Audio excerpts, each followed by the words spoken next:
क्योंकि सास भी कभी बहुत थी सीजन 2 की डेली अपडेट जानने के लिए चैनल को सब्सक्राइब कीजिए। आज के एपिसोड की शुरुआत में तुलसी अंगद को बताती है कि वृंदा की सगाई टूट चुकी है और वृंदा जिस चोल में रहती है वहां अगर किसी लड़की की सगाई टूट जाए तो लोग उस लड़की के चरित्र पर ही उंगली उठाते हैं कि जरूर इसी लड़की की कुछ गलती होगी। इसके बाद तुलसी अंगद से कहती है कि मैंने वृंदा की माँ का हाल देखा है। वृंदा की माँ कितनी परेशान थी। जब वृंदा की माँ इतनी परेशान है तो पता नहीं वृंदा के ऊपर क्या बीत रही होगी।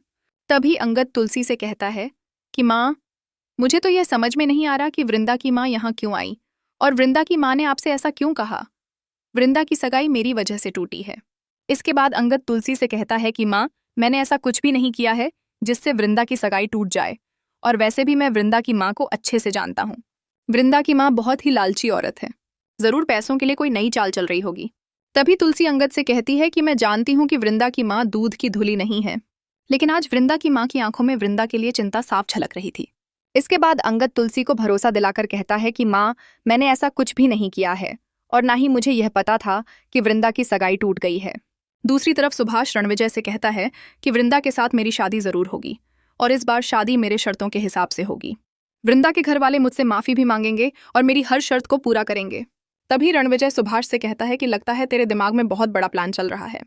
तभी सुभाष रणविजय से कहता है कि मैताली ने यहाँ आकर जो ड्रामा किया है ना, उससे मेरी लाइफ बन गई है।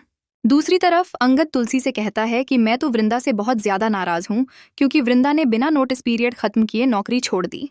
तभी तुलसी अंगद को बताती है कि वृंदा ने नौकरी खुद नहीं छोड़ी बल्कि वृंदा को नौकरी से निकाला गया है। तभी अंगद तुलसी से कहता है कि मैं अभी वल्लभ भाई से पूछता हूँ कि मुझसे बिना पूछे वृंदा को नौकरी से किसने निकाल दिया। इसके बाद तुलसी अंगद से कहती है कि वैसे भी वृंदा के नोटिस पीरियड के 101 दिन ही बाकी थे, लेकिन मुझे तो इस वक्त चिंता वृंदा की है कि वृंदा किस हाल में होगी। वृंदा के परिवार को चोट पहुंची, वृंदा बर्दाश्त नहीं कर पाएगी। दूसरी तरफ परी और मैताली वृंदा की सगाई टूटने की खुशी में जश्न मना रही होती हैं। दूसरी तरफ तुलसी अंगद से कहती है कि तेरा वृंदा के साथ नाम जुड़ा है और इसी वजह से वृंदा की सगाई टूटी है और वृंदा का यह हाल हुआ है। इसके बाद अंगद तुलसी से कहता है कि एक तरह से सही हुआ जो वृंदा का रिश्ता सुहास के साथ टूट गया। सुहास बिल्कुल भी अच्छा लड़का नहीं है। अगर वृंदा की शादी सुहास के साथ हो जाती तो सुभाष वृंदा की जिंदगी हमेशा के लिए बर्बाद कर देता और वैसे भी वृंदा को कोई दूसरा अच्छा लड़का मिल जाएगा।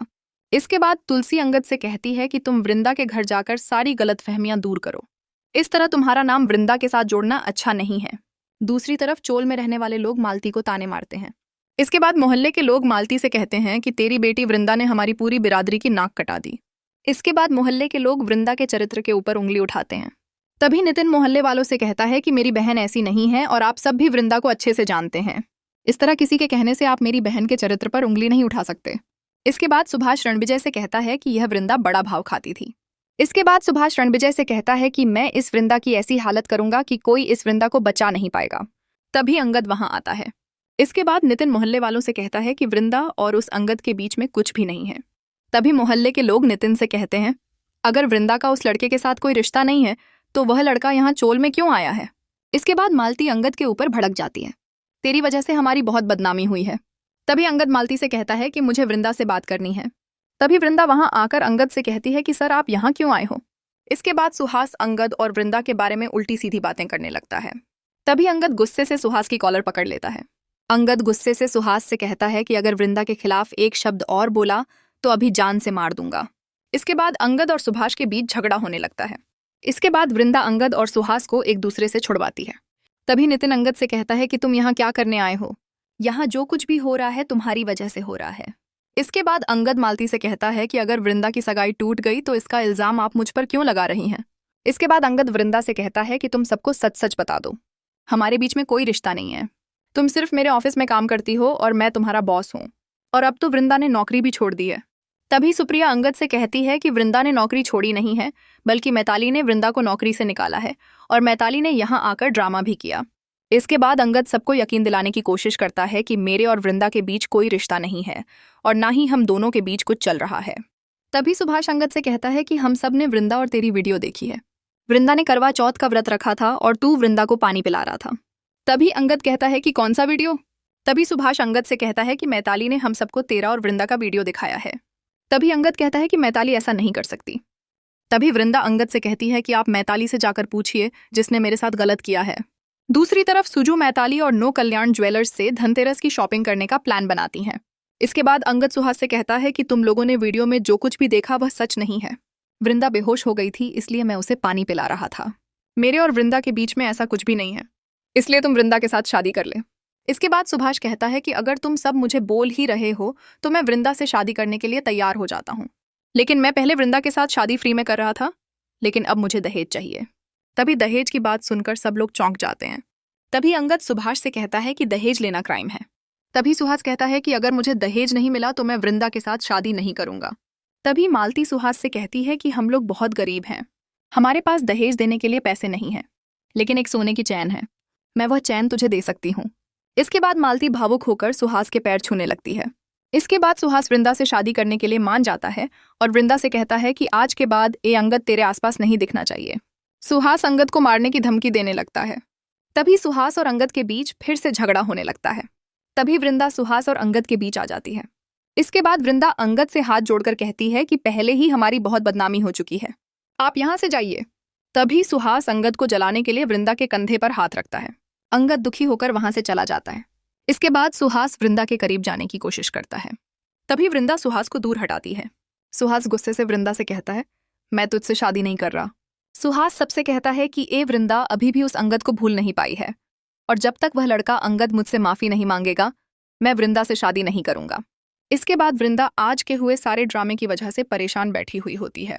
तभी रतु वृंदा के पास आकर कहती है कि तू सुभाष के साथ शादी क्यों कर रही है, जबकि तू सुभाष से प्यार भी नहीं करती। इसके बाद वृंदा रतु से कहती है कि मेरी आई ने मुझे और भाई को बहुत मुसीबतों को झेल कर पाला है और मैं अपनी आई को दुखी नहीं देख सकती। रतु वृंदा से कहती है कि तूने सुहास की सच्चाई देखी ना, अगर तूने सुहास के साथ शादी की तो सुहास तेरी जिंदगी को नरक बना देगा। तभी वृंदा कहती है कि मैं सब कुछ सह लूंगी, लेकिन मेरी वजह से मेरे परिवार की बदनामी हो, यह मुझसे सह नहीं होगा। वृंदा रतु से कहती है कि सुभाष ने अपने बर्ताव के लिए हम सबसे माफी मांग ली है। तभी रतु वृंदा से कहती है कि कल को अगर सुहास ने तुझ पर हाथ उठाया या तुझे छोड़ दिया फिर तू क्या करेगी। तभी वृंदा कहती है कि सुहास ऐसा नहीं करेगा, वह तो सुभाष वीडियो देखकर थोड़ा गुस्सा हो गया था, और मुझे तो यह समझ में नहीं आ रहा कि अंगद सर यहाँ क्यों आए थे और मेरे लिए सुभाष से क्यों लड़े। तभी रतु वृंदा से कहती है कि तू अंगद को पसंद करती है ना। इस पर वृंदा रतु की बातों को टाल देती है और रतु से कहती है कि मैं और अंगद सर एक साथ काम करते हैं और इसीलिए हमारे बीच बातचीत हो जाती थी। रतु वृंदा से कहती है कि एक बार सोच, तुम और अंगद एक साथ दोस्त बनकर साथ जियोगे। तभी वृंदा रतु से कहती है कि इस टॉपिक को अभी खत्म कर। दूसरी तरफ नोएना परेशान होकर मिहिर से कहती है, अंगद और मैताली की सगाई 2 दिन बाद है, मैं सब कुछ कैसे मैनेज करूंगी।